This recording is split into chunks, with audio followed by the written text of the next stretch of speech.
So you clicked on this, and my guess is you did it because somewhere deep down, you've got this feeling that you're not quite where you're supposed to be. But look, this isn't going to be one of those motivational speeches. We're not here to just tell you to believe in yourself and everything will be fine. Nope.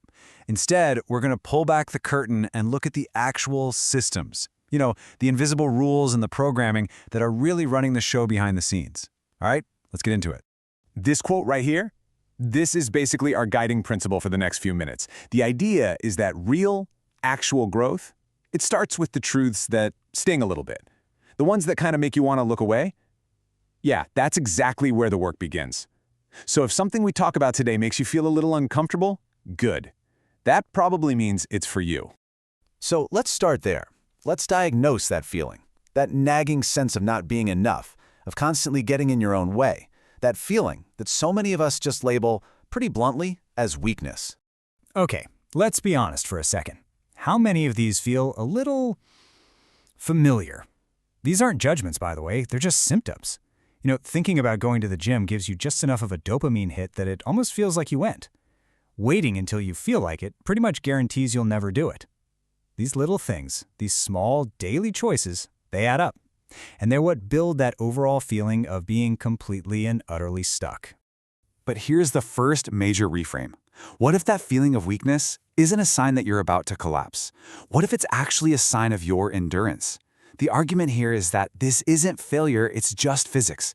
It's the proof of how long you've been fighting a battle that probably nobody else can even see. That shaking in your arms, that's not weakness, that's the receipt for your strength.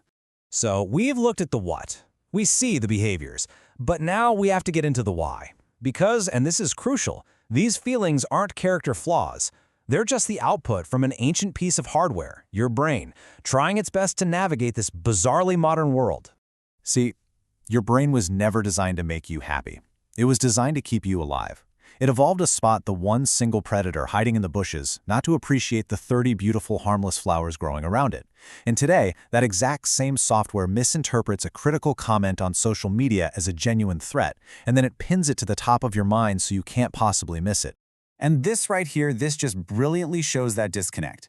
We use these really harsh, judgmental labels for ourselves, but the mechanics underneath are totally different. You're not lazy. Your brain is like a smartphone with way too many apps open. It just starts to glitch and slow down. You're not weak, you are spent.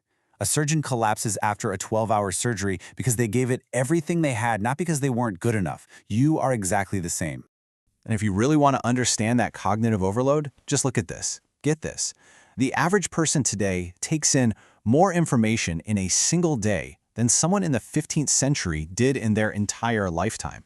Your brain was just not built to handle this constant fire hose of data. And here's the result. Before you've even really started your day, you've already burned through most of your finite mental energy on things that have almost nothing to do with your actual life. You wake up, you grab your phone, and your brain immediately opens like 47 browser tabs. You're not tired because you're lazy. You're tired because you ran a mental marathon before you even got out of bed. Okay, so this brings us to a major cultural lie. The idea that the whole goal of life is to just be happy. This is actually one of the most damaging ideas we've accepted because it sets us up for failure from the very beginning. I absolutely love this analogy. Happiness isn't a strategy. It's not a place you can live. It's the weather. It shows up sunny and beautiful on a Tuesday, and it's gone by Thursday. It's a wonderful visitor, for sure, but it is not a permanent resident. So, what happens when you try to build your entire house on something as unreliable as the weather? Well, the moment things get hard, you lose a job, you go through a breakup, you just have a bad day, the person whose entire foundation is happiness just completely collapses. But the person whose foundation is discipline, they keep going. Not because they feel good, but because discipline is what you do regardless of how you feel. It's the foundation that actually holds up in a storm. Okay, so if not happiness, then what? What are we supposed to be aiming for? The alternative is to stop chasing a feeling and to start building something real, capability, the actual tangible ability to handle whatever life decides to throw at you. Now, I know this is a provocative idea. The word dangerous can be jarring, but the idea here is to redefine it. We're not talking about being reckless or cruel. We're talking about being capable. See, a harmless person who doesn't cause damage isn't necessarily virtuous, they might just be weak.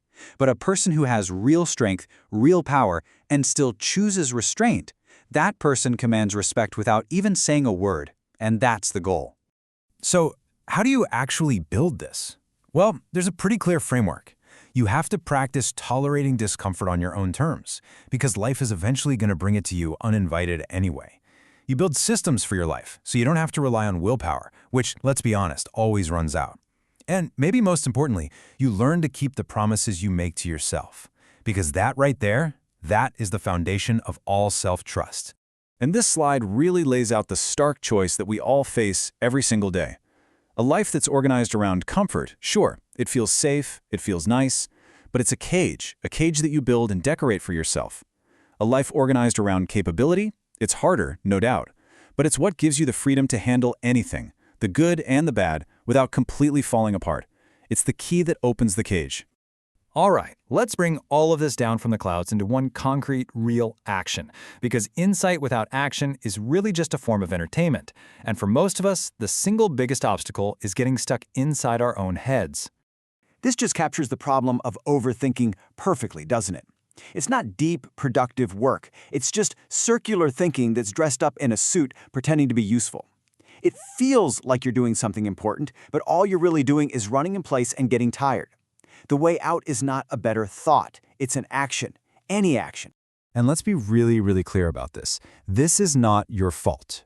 Your brain sees an ambiguous text message from someone, and it runs the exact same threat analysis program it would use for a predator in the woods. It is a full-on caveman response to a modern group chat, and just understanding that helps you take the blame off yourself. So here's how you actually interrupt it. First, you just learn to recognize the feeling of the loop. You know, that frantic, repetitive quality of covering the same ground over and over. Then you just label it. No judgment.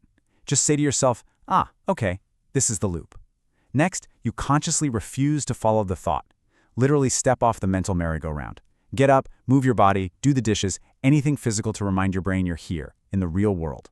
And finally, take one small, imperfect step. Send the email that's only 80% perfect. Make the decision you've been putting off.